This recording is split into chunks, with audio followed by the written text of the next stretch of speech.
तो बताइए, आप सरकारी काम छोड़कर सरकारी समय में आप आए हैं, क्या मामला है?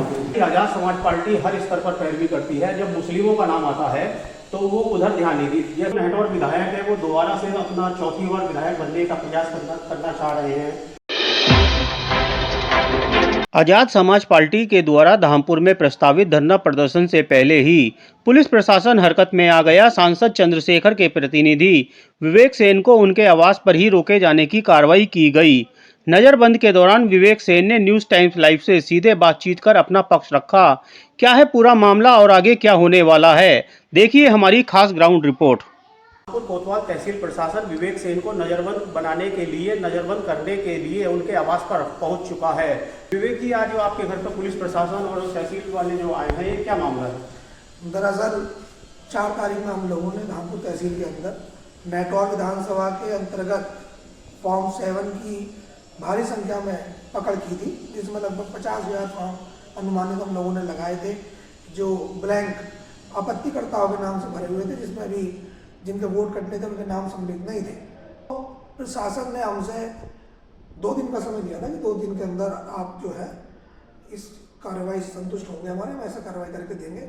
और अभी तक कोई कार्रवाई नहीं उसमें नहीं हुई। जिलाध्यक्ष जी ने, चाहे वो भीम आर्मी के हों, चाहे वो हमारे आजाद समाज पार्टी के सतेंद्र जी हों, प्रशांत जी, दोनों लोगों ने ग्रुपों में सभी जगह ये मैसेज दिया था कि कल धामपुर तहसील का घेराव होगा।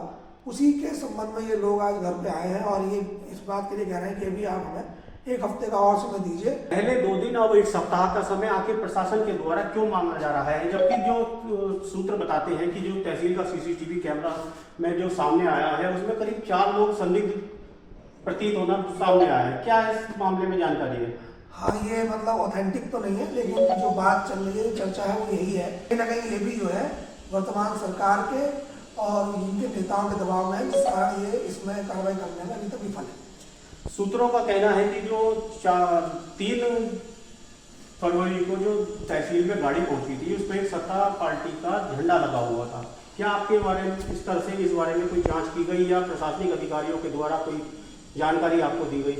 ये तो मुझे जानकारी है और ये मैंने जो बताया उसके बाद ही इस पर इन लोगों ने कार्रवाई करी है, लेकिन अभी इसका कोई ऑथेंटिक सबूत हम लोगों के पास नहीं है, क्योंकि सीसीटीवी कैमरे भी तहसील परिसर में लगे हुए हैं। तहसील परिसर के मालिक जो है वो तहसीलदार है, SDM साहब है। हमारा सवाल तो सिर्फ इतना है कि अगर आपके घर में कोई आदमी घुस जाता है और आपको ये नहीं पता कि वो किस टाइम घुसा, तो ये आपकी लापरवाही है। तहसील के अंदर 50,000 फार्म आके रखे जाते हैं और वो बाकायदा जिसमें ताला लगा हुआ है उस कमरे में रखे जाते हैं। तो ये कैसे रखे जाते हैं? ये एक बात की और चर्चा है राजनीतिक गलियारे में कि सांसद चंद्रशेखर आजाद जी के द्वारा जो लोकसभा चुनाव लड़ा गया था, उन्होंने नेटौर के विधायक ओम कुमार को जो नगीना से भाजपा के प्रत्याशी से लगभग 1.5 लाख वोटों से हराया था।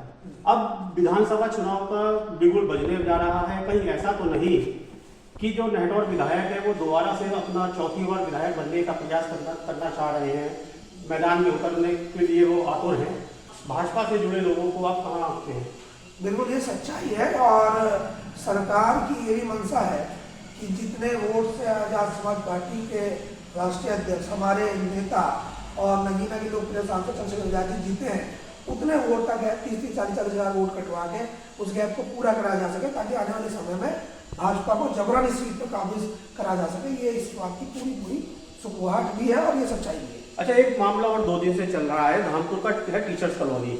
उसमें हिंदुओं के घर में बड़ी संख्या में मुस्लिमों के वोट बने हुए हैं। लोगों का कहना है कि आजाद समाज पार्टी हर स्तर पर पैरवी करती है। जब मुस्लिमों का नाम आता है तो वो उधर ध्यान नहीं दी। जैसे टीचर्स कॉलोनी में हिंदुओं के घरों में मुस्लिम वोट हो, इस पर आपकी क्या प्रतिक्रिया होगी पार्टी की तरफ से? दरअसल हम हिंदू या मुसलमान के आधार पर राजनीति नहीं करते। हमारा मानना यह है कि किसी भी प्रकार की गड़बड़ी नहीं होनी चाहिए। जो व्यक्ति जहाँ रहता ही नहीं है उसका वोट वहाँ कैसे हो सकता है? और दूसरी बात, जब जिसके घर में वही कोई किराएदार नहीं रहता, कोई वहाँ पे उनके यहाँ अन्य व्यक्ति रहने की जगह नहीं है और उस घर में किसी दूसरे परिवार का, दूसरे समुदाय के व्यक्ति का वोट बना हुआ है, तो ये बहुत लापरवाही है। इसी लापरवाही के खिलाफ हमारा ये आंदोलन है, इसी लापरवाही के खिलाफ ये हमारी जो है आवाज़ है। वो जो जनसेवा केंद्र वाले हैं उन्हें ये जानकारी नहीं है कि किसका वोट कहाँ पे है, कौन सी बूथ लिस्ट में है, किस घर में है। तो हो सकता है इसी लापरवाही के कारण ये जो दूसरी जगह के वोट दूसरे घरों में बन गए, ये उसी का एक जीता जागता उदाहरण। एक आखिरी सवाल, पार्टी के द्वारा, आजाद समाज पार्टी के द्वारा तहसील परिसर में धरना प्रदर्शन आयोजित है। क्या आप धरना प्रदर्शन में जाएंगे या प्रशासन आपको रोकने का प्रयास करेगा तो उस पर आपकी क्या कार्रवाई होगी? तो मैं तो चाहूँगा, और रही बात रोकने का प्रयास करेगा तो हमारी बात मान लें, हमारा किसी से कोई झगड़ा नहीं है। आपकी बात क्या मान लें, मतलब क्या चाहते हैं? हम चाहते हैं कि इसको कार्रवाई हो और जो इसमें सम्मिलित लोग हैं उनको कार्रवाई हो। ये क्या मामला है जी? सर कुछ तो बताइए। आप सरकारी काम छोड़ कर सरकारी समय में हम आए हैं, क्या मामला है? सर एक बाइट ले लीजिए। सर क्या मामला है, क्यों आए? के लिए अधिकृत नहीं है, मगर आजाद समाज पार्टी के धरना प्रदर्शन को कुचलने के लिए शायद प्रशासन के द्वारा प्रयास किया जा रहा है। करीब 2 घंटे के बाद सांसद प्रतिनिधि विवेक सेन किसी तरह तहसील पहुंचे और धरना प्रदर्शन में शामिल हुए। बाद में पुलिस क्षेत्राधिकारी अभय पांडे तथा तहसीलदार धनराज कुमार के आश्वासन के बाद धरना स्थगित कर दिया गया। इस दौरान भारी संख्या में भीम आर्मी एवं आजाद समाज पार्टी समर्थक मौजूद रहे।